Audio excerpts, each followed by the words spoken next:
84 agency છે જેમાં અમે જેવા તેવા લગ્ન કરતા ને પ્રી વેડિંગમાં નવું લાવ્યા મતલબમાં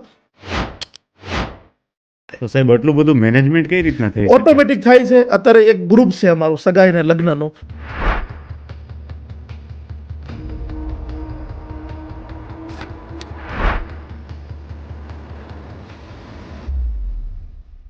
ચોર્યાસી એજન્સી છે જેમાં ફૂલવાળા આવી ગયા, ઢોલી આવી ગયા, ગાડી શણગારવાળા આવી ગયા, રસોઈ આવી ગયા, ગોર મહારાજ આવી ગયા. હું એવું લખું કે 17 ચારે સગાઈ છે, 1 કે 2. એ 84 એજન્સીને બુકિંગ કરી નાખવાનો, એને ફોન પણ નહીં કરવાનો.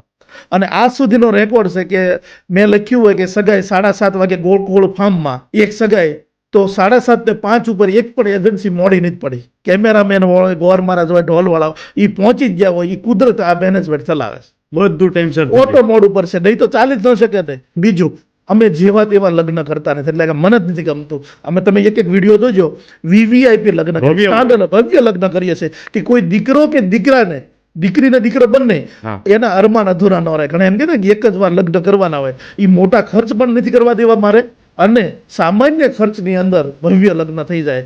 પ્રી વેડિંગમાં લોકો વિરોધ કરે, પ્રી વેડિંગ ન કરવું હોય તો અમે પ્રી વેડિંગમાં નવું લાવ્યા મતલબમાં પ્રી વેડિંગ શા માટે? તો 2 કારણોસર અમે પ્રી વેડિંગ કરાવીએ. એક, દરેક દીકરીઓને એવું હોય પ્રી વેડિંગ થાય તો અમે મંદિરમાં પ્રી વેડિંગ કરાવીએ છીએ સાંસ્કૃતિક રીતે. હમણાં પ્રી વેડિંગ તમે જુઓ તો મહાદેવના મંદિરમાં. બીજું, અમારો એક નિયમ છે કે ટૂંકા કપડાં પહેરીને પ્રી વેડિંગ કરવું નહીં.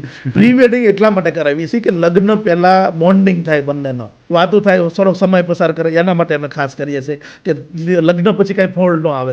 સંસ્કૃતના શ્લોક સાથેનો એક પ્રી વેડિંગ અમારું થાય છે, એટલે દીકરીના અરમાન પણ પૂરા થાય, સંસ્કૃતિ પણ જળવાય અને એનું બોન્ડિંગ પણ થાય. એટલા માટે પ્રી વેડિંગ કરાવ્યું.